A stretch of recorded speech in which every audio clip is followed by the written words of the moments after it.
Welcome, everyone. I'm Ben Ogles, Dean of the College of Arts and Sciences. I'm like 4 years behind. That's what I was at my previous job. I'm the Dean of the College of Family, Home, and Social Sciences. We welcome you today.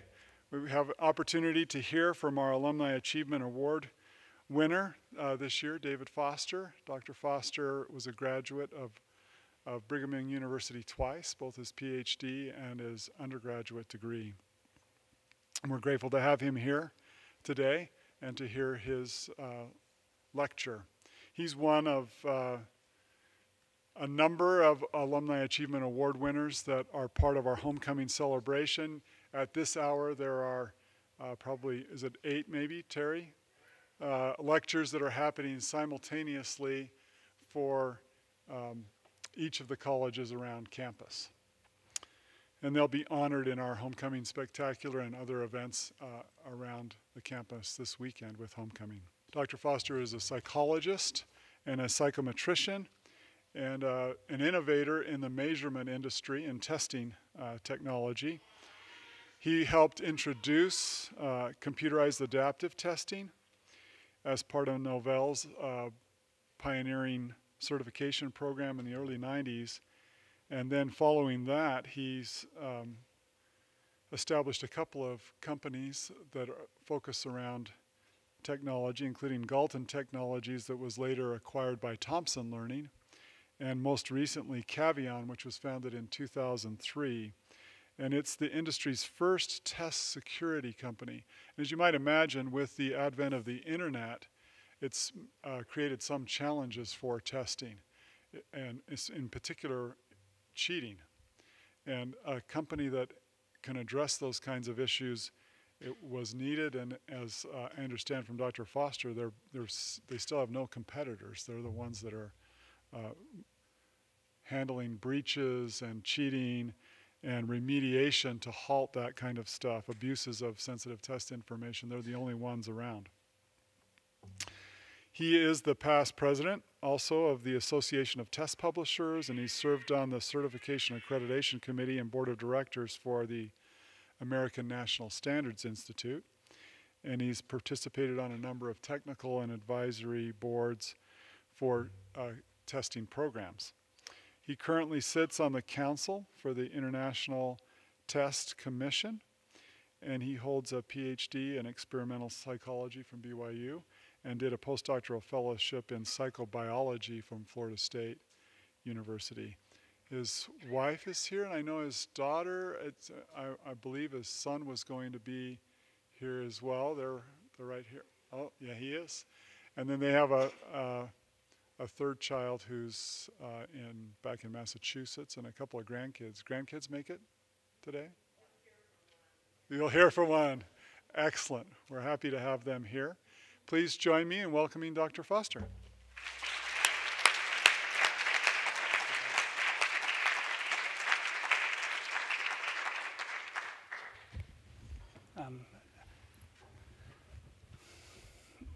I'm looking for some. Okay, there's the clock. What time do we end? We have a class that comes in at 1, so we need to be out about 10 to. Okay, good. It's a pleasure to be here today, and I want to thank BYU Alumni Association for providing me with this award. I haven't got it yet, later today. And this wonderful opportunity to give a lecture. That's actually on the negative side of things, but it's been a while since I've given a lecture to college students. I did some teaching as an adjunct faculty. This was when we moved back to Utah, and I'll give a little bit of that history. But I've always enjoyed teaching. It's been a pleasure to teach at BYU and a couple of other universities that I've been associated with in the past. Currently, I run a business. It's a small business. Hi, Hal. Nice to see you. Hal Miller, a good friend of mine, and you probably all know him as well. So I run a small business, and I'll talk about it. But let's get started with the slides. I'm very I'm not strong in technology, but I recognize applications of technology. It's probably my one and only talent in this world, that I can see something and apply it to a need. And so that's what I've been doing for 30 years now. And the latest company, as Dr. Ogles has mentioned, is a security company. So let's see if I can, oh, this is just a little bit of travel. Sorry about the blurriness of the picture. I put these slides together myself, so there are going to be a number of technical issues with them. Graduated in 1978. I know some of you may not have even been born at that time. That was the PhD in experimental psychology from here. This building was just built, I think, a year before I graduated. Can't remember the timing exactly. From there, Kelly and I moved to Tallahassee for 3 years. I had a psychobiology fellowship. I learned all about the chemical senses of taste and smell, mostly taste. Did some great work with rats and dogs while at Florida State. After 3 years, couldn't find a job. So I took a position at Western Carolina University as an assistant professor. That lasted a year, and the reason it lasted a year was because of Hal Miller, actually. Called me up and said, "You've got to come back to Utah. We've got this computerized testing project." I said, I don't know anything about testing, let alone computerized testing. I said, but I'll come because my wife's from Orem and we've got to get back there. And so I jumped at the opportunity, bought some testing books and read them on the plane and on the way back, and it was the start of a new career. That's a kind of a lesson to be learned. You get your education, a lot of opportunities exist that don't necessarily fit your plan. As long as you know when to jump on that moving train, you're going to be fine. So after a year, we moved back to Utah. Basically worked in companies since. The last couple of companies are ones I started. So that's the boomerang effect. I'm sure a lot of people experience that. Leave for a while and then come back. And we love Utah and will likely remain here. In Utah, 4 companies I've been associated with. YCAT, Novell. I started and sold a company called Galton, named after a psychologist, I guess. And then I started Cavion 12 years ago.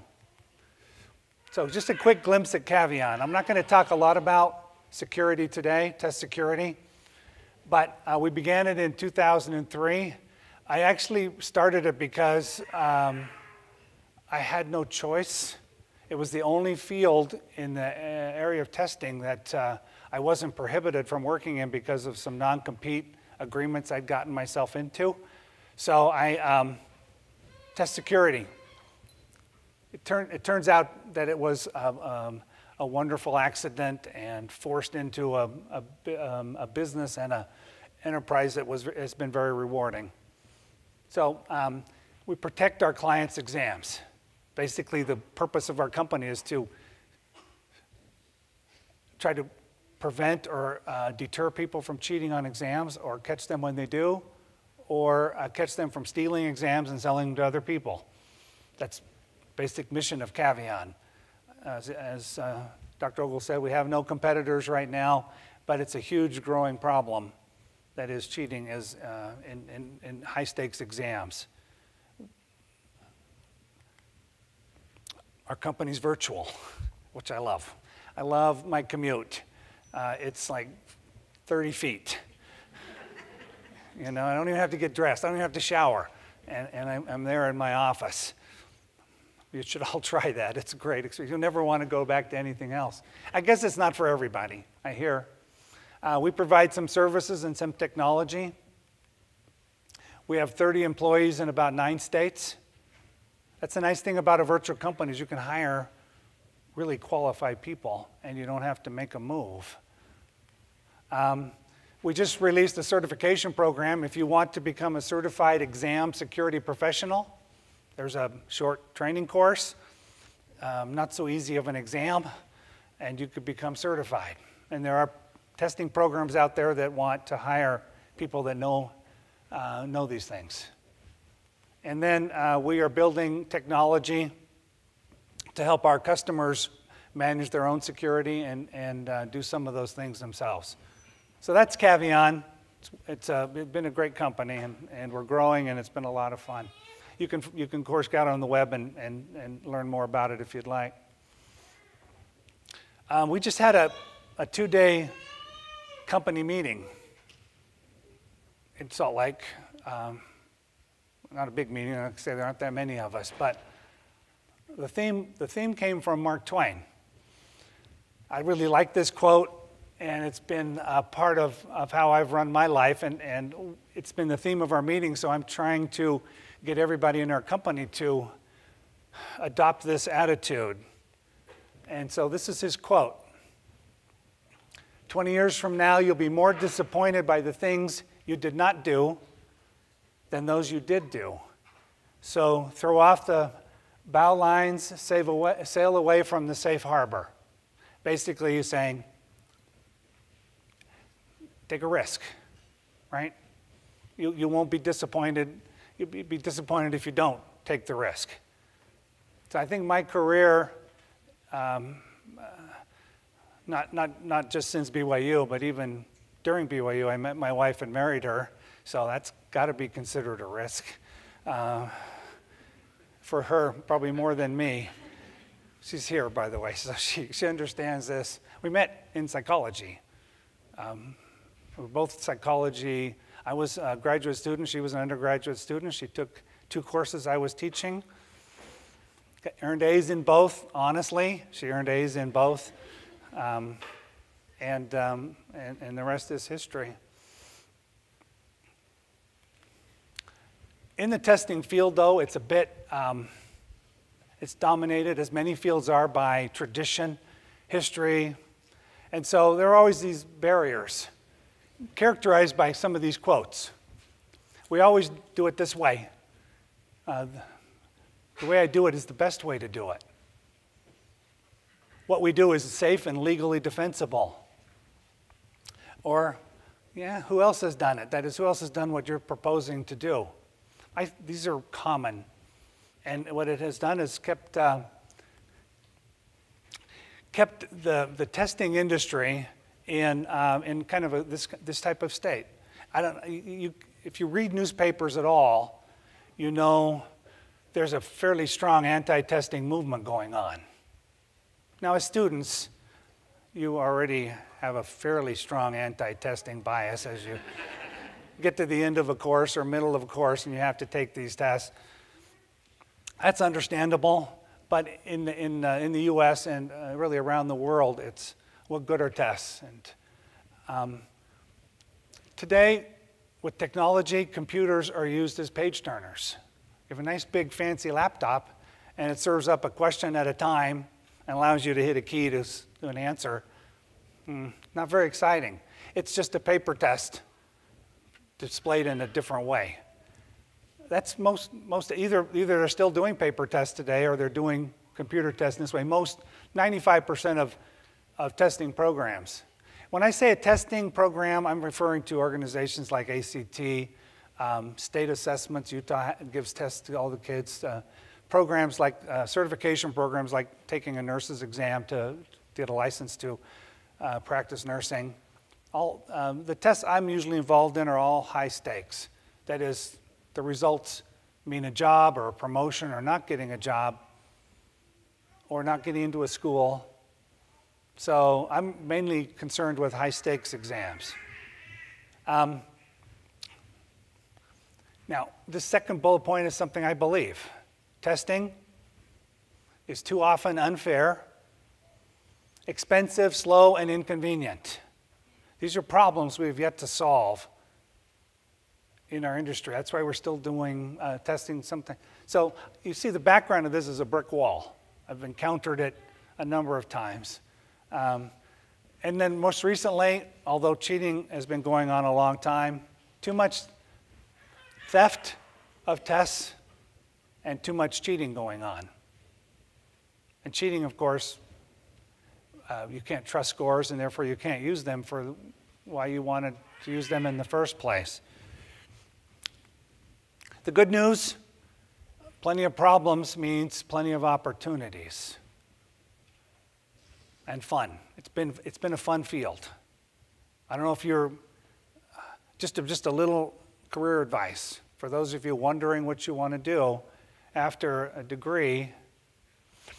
The field of testing and measurement is a growing one. Despite the criticisms, tests are essential and will be growing in use, if not in popularity. So it is a field where if you wanted to be sure you had a pretty good job for a long, long time, it's a good one to consider. So I've been interested in technology my entire career, so here are just a few stories about where I have been involved in implementing technology to improve the way tests are done.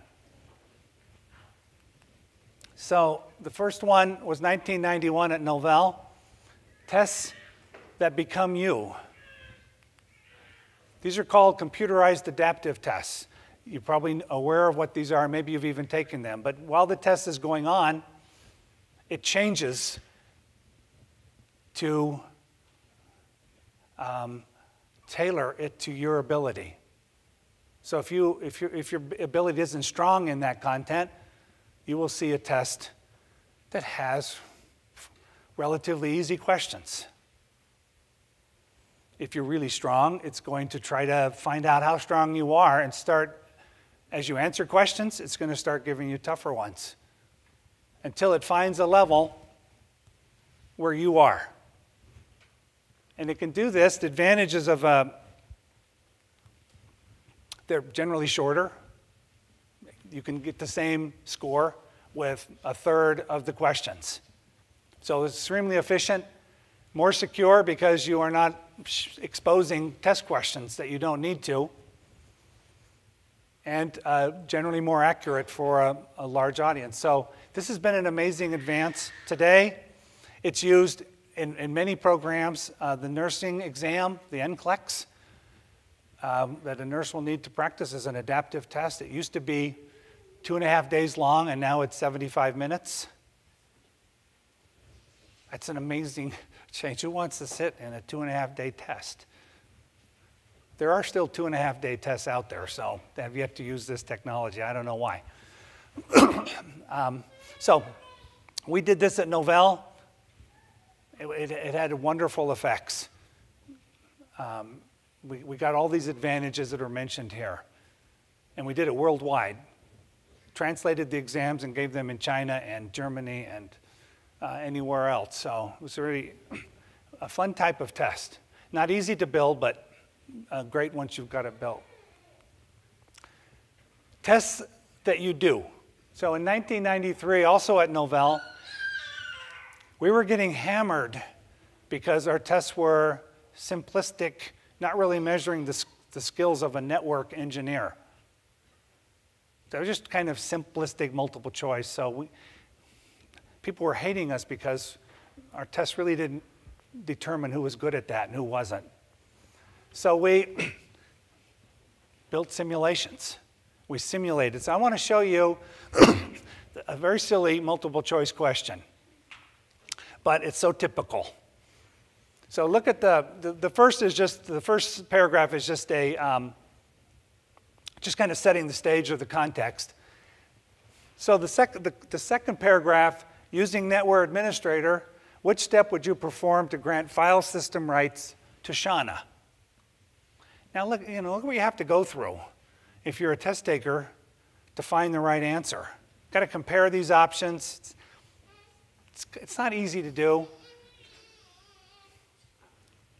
When you're done, you don't know if it really measured a skill. So what we did was we created a simulation of NetWare Administrator, and we asked the same question this way.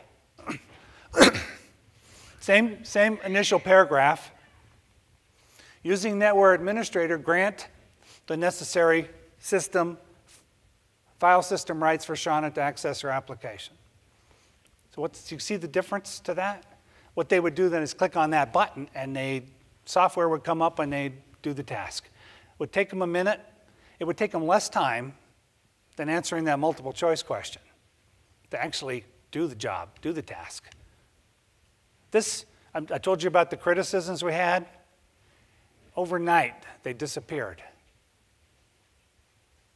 People that were experienced, people that wanted to be a network administrator, they loved this kind of testing. Realistic, satisfying, and much more accurate. Advantages of using a simulation in an exam. 1994, CDs were new once. Right now, CDs are heading out.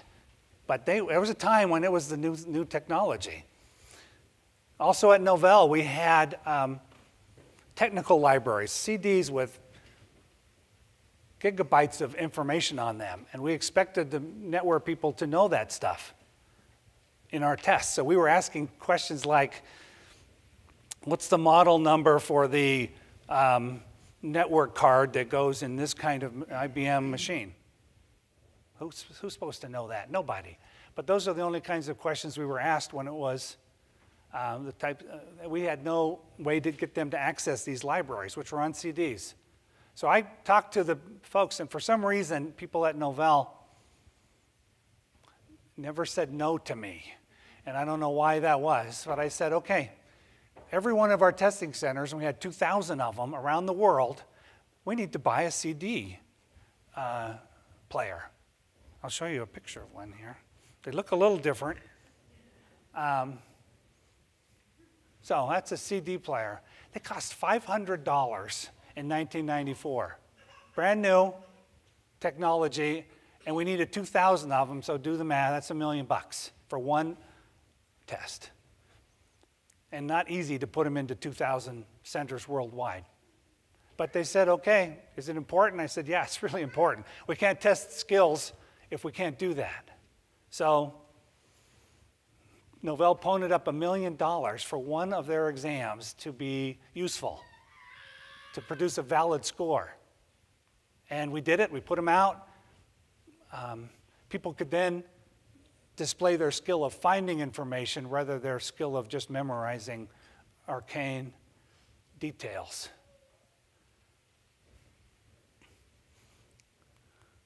Oh, those are CDs if you don't remember what they look like.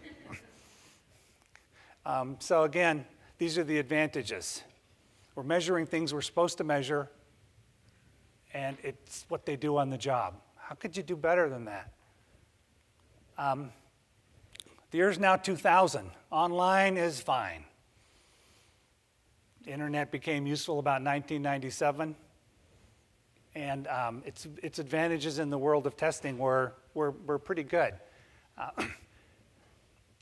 We began using it to send our test places, that is, download a file with all of our test content to test centers around the world. But you can actually use the internet to give a test. You don't just have to you don't have to use it to send files, you can use it to stream or download a question. They answer the question, then you pick another one and you don't download, you stream it and they answer that. So using the internet to actually give tests was possible around 2000.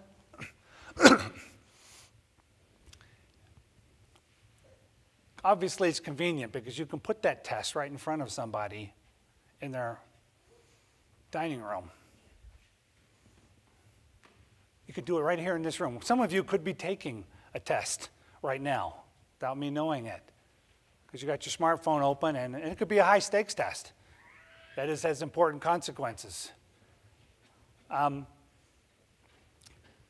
Often the words more secure are not used in conjunction with the term internet.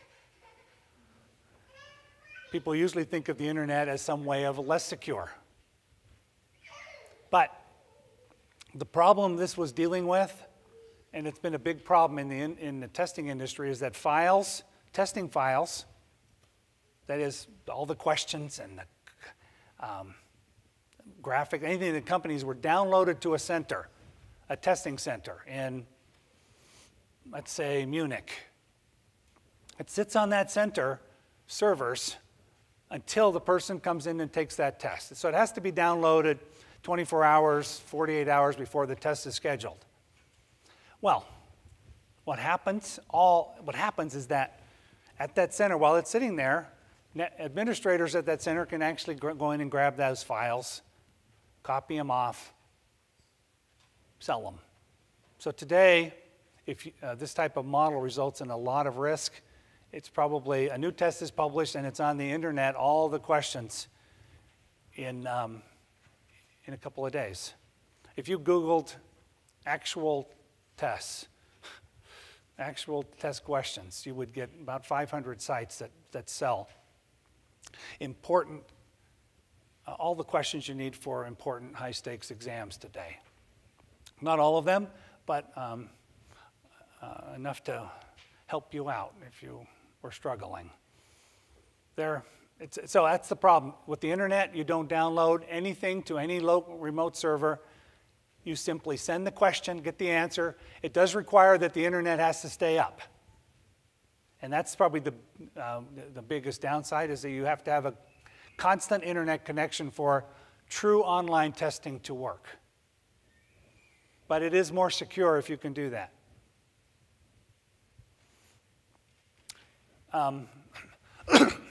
Related to that, 2010, I labeled this slide, "I Can See You," because it's about online proctoring. A proctor is a person that watches other people take tests and makes sure they don't do anything wrong, bad. Okay, so online proctoring means the proctoring is occurring over the internet rather than in the room.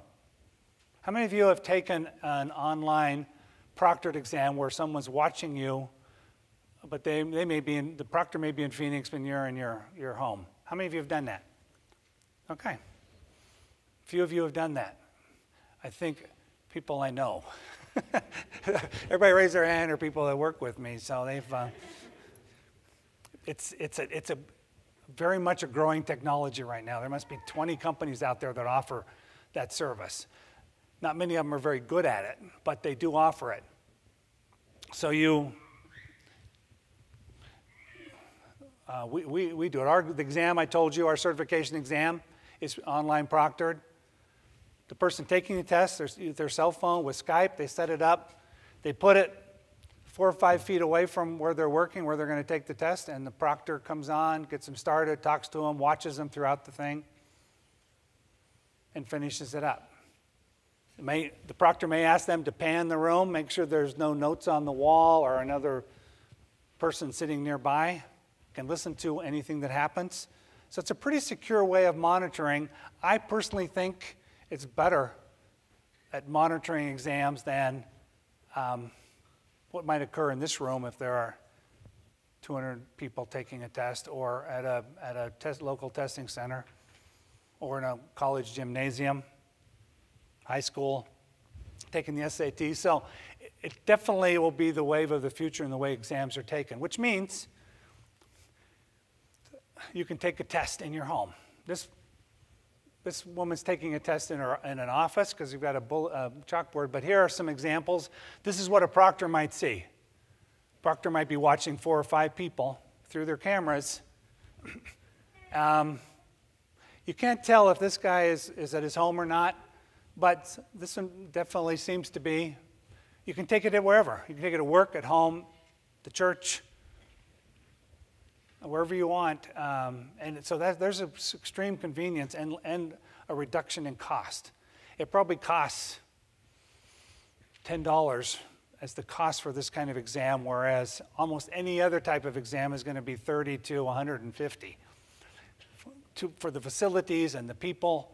So it's a tremendous advantage in terms of reducing costs, which invariably, if you can reduce the cost of a test, it's more fair because you can allow more people to take it. People that can't get to a center because maybe of some disability. So it expands the The audience. Who? I know it's hard for you to think about. Wouldn't you rather take the SAT or the graduate record exam in your dining room? I mean, I know it's still strange, and it's not offered right now for that, but I expect it will soon. To take these very important tests. Medical doctors are pushing this technology more than probably any other group today. They have to recertify every few years. These brain surgeons and cardiologists and pediatricians, currently they have to travel to a testing center, which may be 500 miles away, wait, spend a lot of time, take an exam, travel back. It's not worth it to them. They want to take the test immediately in between operations or in between patients and get it done with and not have to do anything else. So I was surprised too, but they're pushing this fairly strange monitoring, proctoring technology today. That's probably where the major push and the reason this will be successful is because of that particular audience. Less costly, more secure, fairer, and generally better way of giving tests.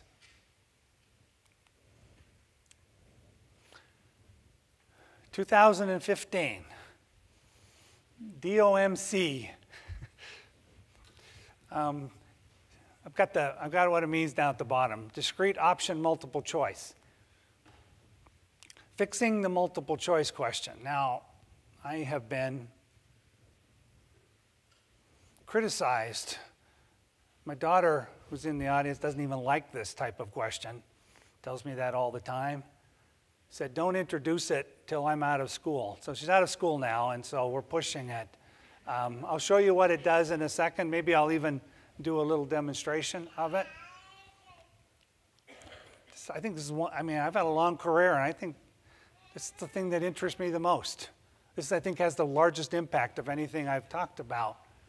So here's an example of one from a little test on mule deer. So how this question is different. This has the same content as the traditional multiple choice question. So there's a question to ask you, and there are a number of options, except you can't see all the options. You can just see one. And that one is randomly picked from the list. So mule deer are ruminants and have 4 parts to their stomach. What are other examples of ruminants? And there's one that gives you is antelopes. Is that another example of a ruminant? And you really have only 2 choices. It either is or it isn't, or you know if it is or isn't, and you answer. If you don't know, you might guess. And it's been a while since I wrote this question. I'm not even sure. I think so. So I would probably answer yes. If I'm wrong, what happens, do you think? If, let's say antelopes are not ruminants. If I say yes, I missed the question. I don't have to, there's no contention there. What happens next, though? Do you think it'll show me another option, another type of animal, or do you think it'll just go to the next question on mule deer? What do you think? Someone take a risk. Huh? Another type of animal? Okay. Jamie took a risk, and no. It goes to the next question. You've missed it. What good does it do to show you another kind of animal? So only one of the options was displayed. Now, for this question, there may be several. I don't know how many options it has. It could have 100. I could put a lot of mammals down here. So it could have a lot of them, which means it's more secure because we're only showing, let's say there are 100 kinds of animals. Antelope is just one of them. That person that took the test and saw antelopes does not know what the next person is going to see. You could take a picture of this with your cell phone and show it to the very next person going in to take this question, take the test with this question. They're probably not going to see antelopes. They're going to see bears or goats or Plus, the person taking the picture doesn't know if they got it right or wrong. So it's extremely safe type of testing, just because you change the format of multiple choice a little bit. I'm going to give a little bit better demonstration. If I can just, I just have to get to a browser. Okay, got one. I would recommend you, okay, hold on. Yeah. Someone have a question? I would recommend maybe not demonstrating it with this website right now. I'm going to take that as really good advice. This website's broken right now? That's what you're saying? Okay.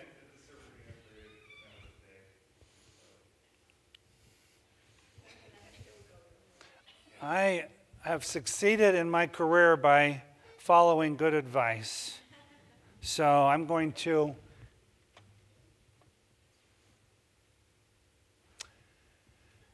okay, there's this one here. Got it. Okay.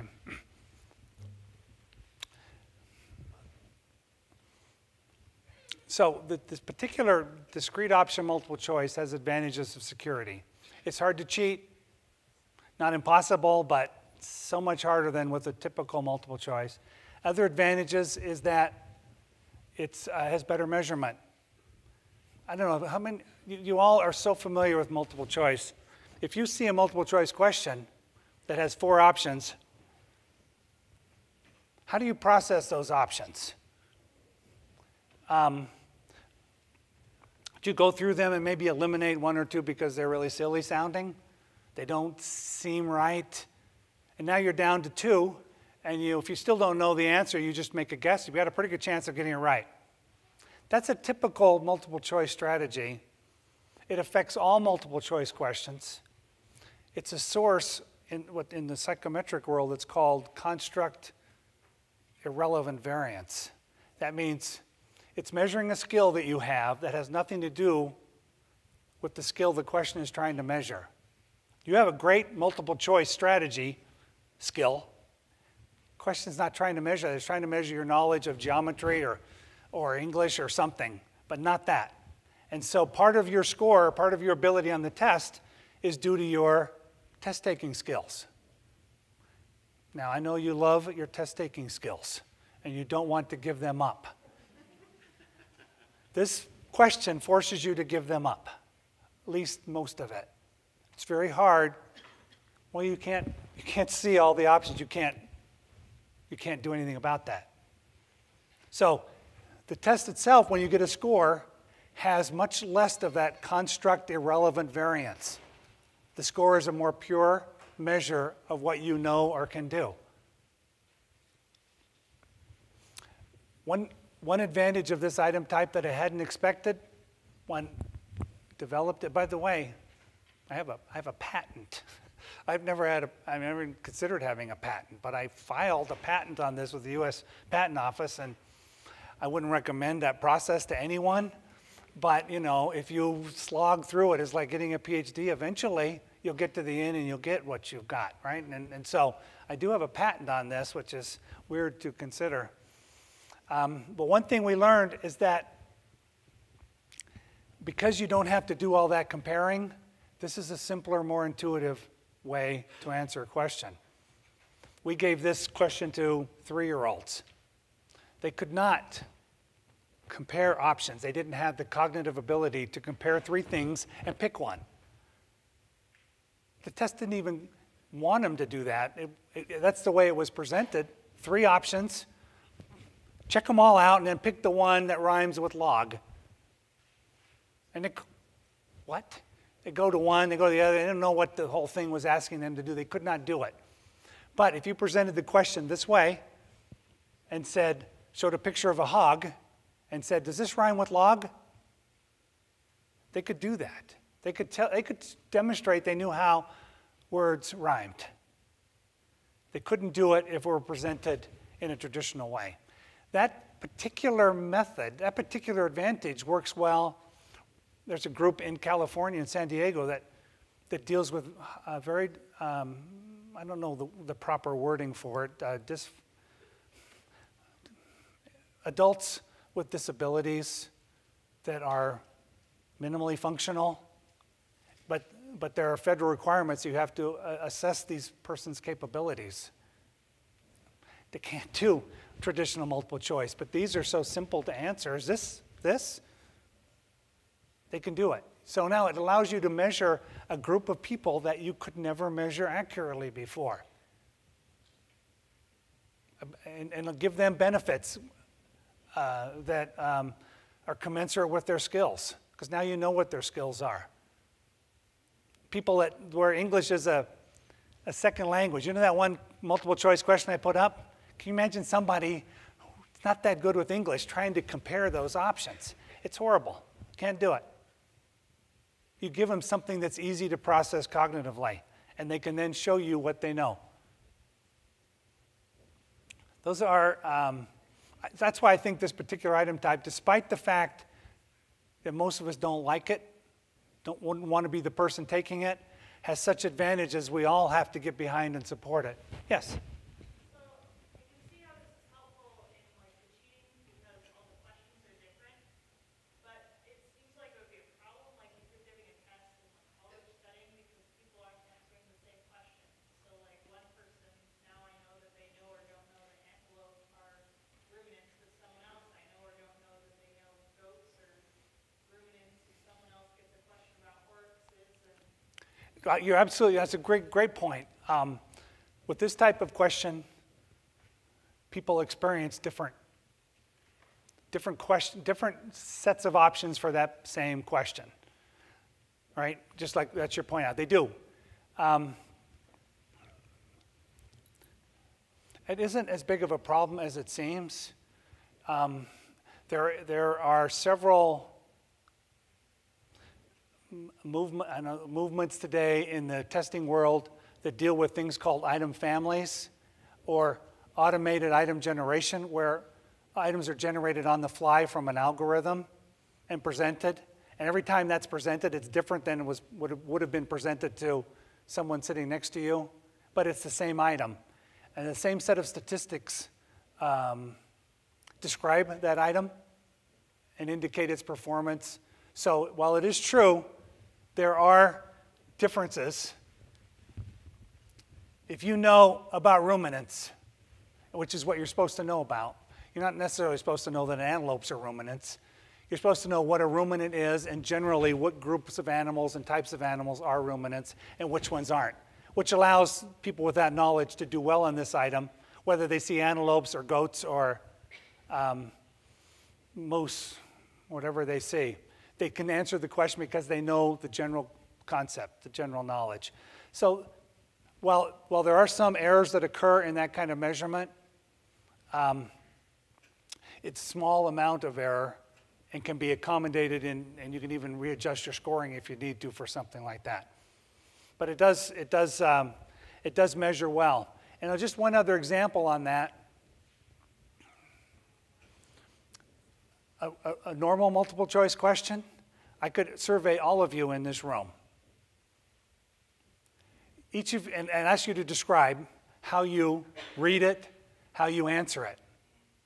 Everybody, not everybody, but there'll be several different ways of doing it. Some would read the options first and then go back and read the stem. Some would read the stem, then only one option at a time until they come to the correct, what they thought is correct, and they wouldn't read the rest. So even in the traditional one, people don't see the same thing. They experience it differently. Just because we show the whole thing doesn't mean everybody experiences the same thing. Psychometricians have to account for that error as well. And so it's all the same process, whether you do it this way or use a traditional multiple choice. Hope I explained that well. Apologize if I didn't.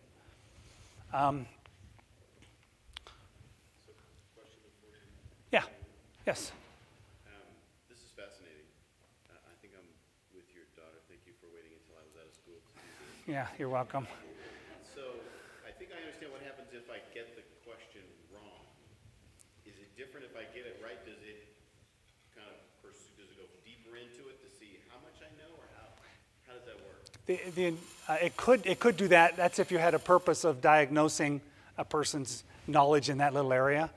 Generally, it would not do that unless, like I say, you had that purpose. Regardless of what I do, So let's say, get it wrong, it moves on, and I yeah, never will see the other. yeah. If antelopes are actual ruminants and you say yes, it goes on. Now, if antelopes are not ruminants and you say no, it will keep giving you options until you get it right or wrong. Okay, so it will continue with options. Yeah? I feel like I'm not seeing a ton different from this type of question or a true or false question. So I don't necessarily see the huge benefit to writing a multiple choice question like this, or just saying, are antelopes ruminants, like Okay.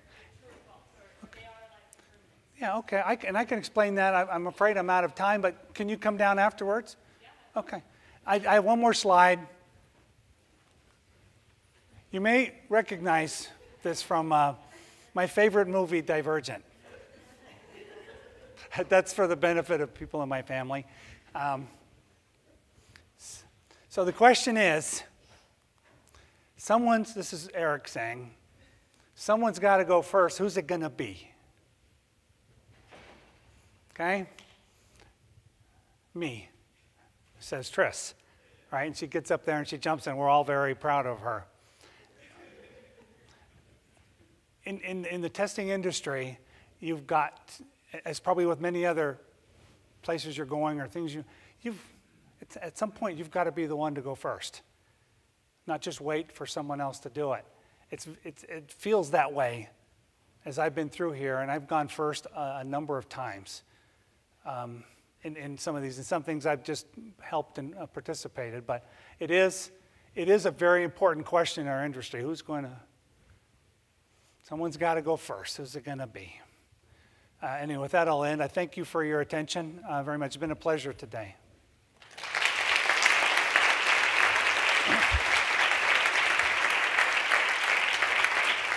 Okay,